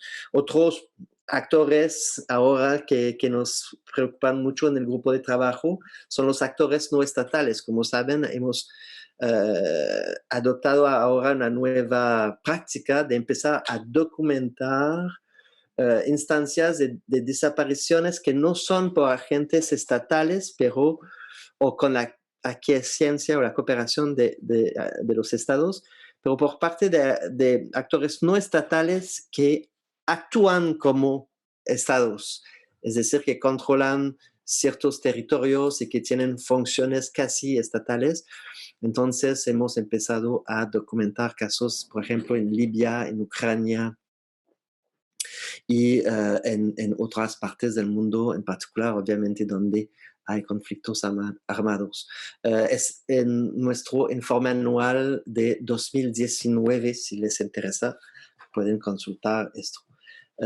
Con eso termino. Voy a tener que disculparme porque tendré que irme más temprano, pero otra vez un gran agradecimiento por la invitación y por haber podido escuchar las presentaciones tan pertinentes y importantes. Muchas gracias. Muchas gracias, Bernard, por tu respuesta. Juan Carlos, adelante. La respuesta breve es que no tenemos estándares en el sistema interamericano para poder conseguir esa información por la vía de algún derecho humano. Entonces hay que mirar en los ordenamientos locales. Y aquí de pronto una diferencia entre Colombia y México puede ser la forma en que constitucionalmente está reconocido el derecho de petición. Ambas constituciones reconocen ese derecho de petición, ese derecho como un derecho fundamental, pero en el caso de la Constitución colombiana, el Constituyente del 91 lo extendió a ciertos eventos en el contexto de las relaciones entre particulares. Entonces, uno podría decir que en el contexto de la legislación local colombiana podría o hay unos elementos para poder articular ese tipo de solicitudes vía derecho de petición entre particulares cuando se puede establecer que hay un claro interés público en el acceso a esa información. Pero en principio, claramente, los particulares no son sujetos obligados de las leyes de transparencia, ni en el caso colombiano ni en el caso mexicano. En el caso colombiano, salvo que se trate de un particular que preste funciones públicas o servicios públicos asociados con temas de seguridad, que es una situación en principio muy extraña, porque hay por lo general una reserva de soberanía sobre las funciones de seguridad pública. Muchas gracias, Juan Carlos. Le doy la palabra a Sandra Serrano. Gracias, Karina, y muchísimas gracias por las preguntas. Respecto del rol de las comisiones en el tema de desaparición, en realidad las comisiones de derechos humanos tienen muchísimas facultades. Diría Miguel Serra que tienen muchas facultades no ejercidas, pero tienen muchas facultades y podrían buscar a las personas, pero no lo hacen. Y podrían investigar los casos y las relaciones que existen entre los grupos criminales y las autoridades, pero no lo hacen. Y no es de ahora, pues no es del año pasado para acá, sino históricamente, salvo en algunos casos, sí lo han hecho, algunas recomendaciones e informes especiales que han trabajado sobre el tema, pero las obligaciones que tienen no son muy distintas a las que podría tener, digamos, otras instituciones que les correspondería buscar a la persona también, aunque sus facultades no digan literalmente que la tienen que buscar. Las comisiones de derechos humanos tienen las obligaciones de proteger a las personas y en esa protección implica la búsqueda. Entonces podrían hacerlo, pero no necesariamente lo hacen. Han investigado algunos casos de violación, de desaparición, pero realmente no se han centrado en ellos, salvo en casos específicos como lo mencionaba. En cuanto a los retos estructurales en acceso a la justicia e impunidad, no es comercial, pero hace apenas unos meses el Observatorio sobre Desaparición e Impunidad sacó un grupo de informes sobre las fiscalías, las comisiones estatales de búsqueda y las sentencias penales que existen sobre desaparición. ¿Qué resultan de estos informes? Sobre todo en la parte de fiscalías, me interesa simplemente comentarles que prácticamente lo que se observa es una inactividad que reposa en lo que hacen los familiares de las víctimas. La justicia no puede funcionar así. No podemos ponerle esa carga a las familias de las víctimas de que sean ellas las que lleven, impulsen, busquen las pruebas, soliciten al Ministerio Público que realice las diligencias y logren impulsar incluso hasta la judicialización de los casos. Es decir, hay un quiebre de las instituciones de procuración de justicia por lo que respecta a la investigación de la desaparición de personas. Si esto depende solamente de la acción de las familias, entonces no hay instituciones de justicia, ¿no? A ese nivel, digamos, está el problema estructural. No podemos seguir dependiendo de las familias. Les debemos a ellas la investigación y no deberíamos de seguir descansando solo en ellas. Cuando ellas quieran participar y cuando quieran aportar, deben estar las puertas abiertas. Pero, insisto, no debe depender de ellas. Y por lo que hace las sentencias, bueno, de estas solicitudes de acceso a la información que comentaba Karina hace un rato, logramos tener acceso a aproximadamente 32 sentencias, analizamos 28 porque había algunas que no daban para digamos, dar una respuesta o un análisis más a profundidad, pero lo que vimos es que las sentencias todavía no logran incorporar qué es lo que se sanciona con la desaparición de personas. El bien jurídico tutelado todavía es muy difuso, las sentencias no construyen verdad, pero tampoco hacen suficiente, tampoco investigan, tampoco reflejan quiénes son los responsables de las desapariciones forzadas. Se piensa en operadores inmediatos, pero incluso aunque las propias sentencias logren designar y mencionen que hay vínculos con el crimen organizado o que los militares, los superiores jerárquicos de las estructuras militares estaban enterados de los actos de tortura o de desaparición, no se logra rastrear alguna investigación y mucho menos sentencias en contra de estos superiores o de otros elementos del crimen organizado. Son pedacitos de verdad, ¿no? Piezas, diría Karina, piezas de un rompecabezas que no logramos ver. Entonces, todavía la justicia está muy iniciando para ver cómo se estructuran los casos de desaparición cuando ya tenemos esta crisis encima. Entonces, no tenemos instituciones que estén pensando en cómo investigar un delito tan complejo como lo es la desaparición forzada, sino que investigan de la misma manera un robo que una desaparición.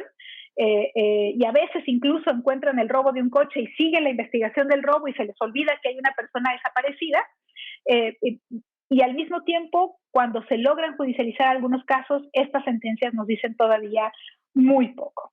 La especialización de los casos también ha demeritado o ha fragmentado bastante el conocimiento completo de la complejidad en torno a las desapariciones. Y respecto a la pregunta en relación con las mujeres desaparecidas, yo creo que aquí hay que tener mucho cuidado por dos cosas. La primera es, a veces las mujeres huyen de sus agresores. Efectivamente se van, pero porque están huyendo de sus agresores. Y ahí la responsabilidad estatal es protegerlas y asegurar que nadie más conozca su paradero, ¿no? No significa volverlas a presentar con su agresor. Y eso es bien importante, porque a veces parecería que localizarlas y regresarlas con su familia es lo idóneo, y no siempre. En los casos de violencia de género, no siempre. Y hay otros en los que las mujeres también se van por una situación de violencia y donde la obligación estatal, que digamos en términos de la Corte Interamericana de Derechos Humanos es una debida diligencia reposada, implica considerar el contexto en el que nos encontramos. Un contexto de altísima violencia en contra de las mujeres. Y en un momento en el que la mujer puede ser asesinada por cualquier persona en la calle, o por su novio en la misma casa, o por su abuelo, o por su propio padre, en ese contexto en el que nos encontramos, la única opción que le queda al Estado frente a un riesgo real e inminente, que es el estándar de la obligación de proteger, es desplegar toda la fuerza que tiene para poder encontrarla y protegerla. Si no hace eso, lo que va a suceder es que va a haber muchos casos en los que, existiendo un riesgo real e inminente, el Estado no haga nada por no buscarla, porque a lo mejor se fue por su propio pie, y después lo que aparezca sea el cadáver de una mujer. Entonces, por eso la obligación de proteger implica, hay que prevenir que algo más grave suceda. Y esto no solamente está en la sentencia de Campo Algodonero, sino también en las sentencias como Gutiérrez Hernández y Belis Franco contra Guatemala. Y hay otro andamiaje internacional al respecto, ¿no? Me parece que esto ya es algo muy, muy consensuado en torno a la importancia del riesgo real e inminente y la obligación de debida diligencia del Estado frente a estas situaciones. Gracias, Karina. Muchas gracias. Y antes de dar la palabra a Elisa, quisiera leerle un par de preguntas más que llegaron luego de que te las formulé. A través de Facebook nos hace Violeta Pastrana la siguiente pregunta. ¿La ley Flores aplica para todos los países que entran a Estados Unidos? Y luego en el chat aquí del Zoom nos realizan las siguientes preguntas, te realizan las siguientes preguntas. Elisa, ¿qué acciones está desarrollando la Cancillería mexicana para evitar esas violaciones? Y está funcionando la propuesta del presidente mexicano en el sentido de que los consulados sean procuradores del migrante. ¿Y cuál es la participación de México como tercer país seguro y qué hace por los migrantes deportados? Y luego hay una pregunta más que se la haría, bueno, a ambas y también a Guillermo y a Carlos, a los colegas. Dice, si la CNDH no tiene dientes, ¿cuál podría ser el papel de los juzgados para tutelar violaciones graves a los derechos humanos que propone la reforma judicial en curso, aprobada por el Senado? Adelante, Elisa. Gracias por sus preguntas. Quisiera empezar con la de Joana, que señala que cuál sería, digamos, la validez de la aplicación del título 42 para evitar que ya no que se otorgue asilo, sino que se consideren o se evalúen las solicitudes de asilo. Pues bueno, desde mi perspectiva es un uso completamente instrumental del derecho y racializado, ¿no? Esta norma que no tenía esta vocación de aplicación específica a migrantes indocumentados se está usando solamente para esta clase de personas. O sea, en este caso el derecho empieza a funcionar como una bisagra que abre y cierra las relaciones de poder con base en criterios. Aquí sería claramente la clase, ¿no? Estamos hablando de una población que viene en condiciones muy precarias, ¿no? Son poblaciones, es una migración de corte mixto, ¿no? Que viene probablemente huyendo en buena medida de un contexto general de violencia en los países del norte de Centroamérica, un estado de derecho débil, feminicidios, desastres medioambientales, extractivismo, etcétera, ¿no? Un panorama bien complejo en materia de derechos humanos que les hace huir de esas geografías de muerte, de esos espacios de muerte. Y esa es, digamos, la intención de salirse, pasar por México y llegar, en dado caso, a Estados Unidos, ¿no? Entonces, legalmente hablando, es inconstitucional e ilegal, ¿no? Esta regulación y este uso mañoso del título 42, porque además no es el título 42 de la Ley de Salud, o sea, es la interpretación que se hace de ese apartado de la Ley de Salud a través de una norma del Ejecutivo. Recordemos que en el gobierno de Trump no es que haya habido ya una reforma migratoria. El tema migratorio y de asilo se ha llevado con base en acciones ejecutivas y memorandos. En realidad es que no ha habido un consenso por parte del Congreso. Toda la política desde hace 4 años se ha movido a través de decretos, de acciones ejecutivas, de memorandos. Así es como se ha movido. De otro lado, sería la participación de México como tercer país seguro. México es de facto un tercer país seguro. A raíz de las caravanas migrantes de finales de 2018, bueno, pues el gobierno de Estados Unidos tomó distintas acciones. Una fue empezar a llevar a cabo los protocolos de protección al migrante desde enero de 2019. Esto estamos pensando antes de la pandemia, ¿no? Ya después con la pandemia, bueno, pues obviamente las acciones que se han llevado a cabo por el gobierno han terminado casi de cerrar el sistema de asilo, especialmente para personas que provienen de Centroamérica. No tanto, obviamente también mexicanos, ¿no? Pero estas normas que están muy focalizadas tienen una población objetivo, que son las personas que provienen del norte de Centroamérica. El papel que ha hecho México ha sido el de ser un brazo ejecutor más de la política migratoria de Estados Unidos. Hay un proceso que se conoce como la externalización del control de fronteras. México es un filtro más para que estas personas lleguen a la frontera física, a la frontera tradicional de Estados Unidos, a su frontera sur. Entonces, tenemos que la última caravana migrante multitudinaria, ¿no? Fue a principios de octubre. Entonces, esta caravana ya ni siquiera llegó a México, o las manifestaciones que llegaron a México fueron muy desdibujadas porque desde Guatemala se les paró, ¿no? Entonces, la frontera estadounidense es elástica, ¿no? Primero llegaba a México, ahora cada vez está llegando pues más hacia abajo, ¿no? Y esto se instrumenta de forma legal a través de acuerdos de tercer país seguro. Estos acuerdos se firmaron con los países del norte de Centroamérica, que por supuesto no son países seguros, ¿no? Para personas que quieran solicitar asilo, tampoco México lo es. Yo creo que el papel del gobierno mexicano es bastante deplorable, ¿no? Hay muchas áreas de oportunidad, por ponerlo de un modo amable. Yo creo que es las acciones que tenemos desde el inicio del gobierno del presidente López Obrador son incluso más cruentas y violentas en materia de derechos humanos de las personas migrantes.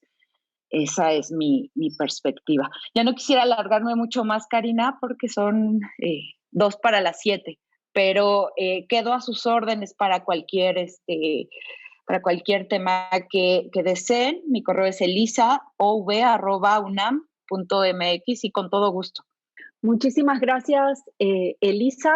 Yo los invitaría, si quieren, a cada participante a hacer un pequeño cierre de 1 minuto para no extendernos tanto, y luego le doy la palabra a Carlos para que haga la clausura del seminario, pero no sé si quieres comenzar tú, Juan Carlos. Doctora Ángela Overe, muchas gracias. Muchas gracias a las colegas Sandra Serrano y Elisa. Fue un placer para mí estar con ustedes, volver a mi casa. Carlos, gracias por la invitación. Muy buenas noches para todas y todos. Sandra. Pues sí, de nuevo, muchísimas gracias por la invitación, por poder convertir esta tarde de viernes, y me parece que son temas que debemos seguir profundizando, y me da mucho gusto que se abran mesas como esta, y que podamos ir a temas, cada uno de estos merecería mucho mayor profundidad, pero me da mucho gusto que podamos vincularlas. Un gustazo. Elisa. Pues nada, muchas gracias, queridos colegas. Creo que hace falta poner sobre la mesa estos temas, ¿no? Como el mismo seminario de discusión es nombrado, ¿no? Son graves violaciones que están aconteciendo en nuestro espacio, ¿no? Y es necesario discutirlas. Quizás ya el año que entra ya habrá más tiempo para seguir pues dialogando. Y muchísimas gracias por la invitación. Muchísimas gracias a ustedes tres. Muchísimas gracias a todos quienes nos acompañaron hoy en los otros 2 seminarios que tuvieron lugar esta semana. Y para hacer la clausura formal, yo le daría la palabra a Carlos. Por favor, Carlos Pelayo. Muchas gracias, Karina. Bueno, solo resta decir que hemos discutido muchos tópicos, han surgido muchas respuestas, pero también muchas preguntas. Y nuestra intención es no dar respuestas definitivas, sino generar preguntas para seguir profundizando en estos temas. Dado que hemos dicho mucho y falta mucho por decir, solo queda agradecerles en primer lugar a todo el público que nos sigue, tanto por Zoom como en las redes del Instituto de Investigaciones Jurídicas. Agradecer muy especialmente a las ponentes y los ponentes de estos 3 días, a todos ustedes que han preguntado, que se han interesado por el evento, y muy especialmente, y creo que este evento no hubiera sido posible organizarlo sin el gran apoyo y decidido apoyo de nuestros becarios Daniel Tenorio Pérez y Aurora Pérez Castro. que la labor de ellos es invisible, pero es fundamental y es de lo más importante. No se imaginan todo lo que se tiene que hacer detrás, y ellos, ella y él lo están haciendo diariamente, antes y después del evento. Siendo las 7 de la tarde con 1 minuto tiempo de la Ciudad de México, damos por clausurado el seminario y las invitamos y los invitamos para que estén pendientes de todas las actividades que tendremos el año que viene, en donde ya se cumplirán oficialmente los 10 primeros años de promulgar la reforma constitucional en materia de derechos humanos. Si quieren también profundizar algún tema, tienen alguna pregunta, siempre está la opción de googlearnos, de buscarnos en algún buscador de internet, y ya sea por correo electrónico u otro medio, estaremos a sus órdenes para responder preguntas adicionales y cualquier cuestión que quieran profundizar. Estoy seguro que todas las personas que integramos el grupo de investigación estaremos más que contentos de seguir interactuando con ustedes. Es así que a nombre de la coordinadora del evento, Karina Solavera, y de los coordinadores Juan Antonio Cruz Parcero, Guillermo Estrada y su servidor Carlos Pelayo Moller, damos por concluida esta sesión. Les enviamos un fraterno saludo a todas las latitudes que nos siguen. Muchas gracias y hasta luego.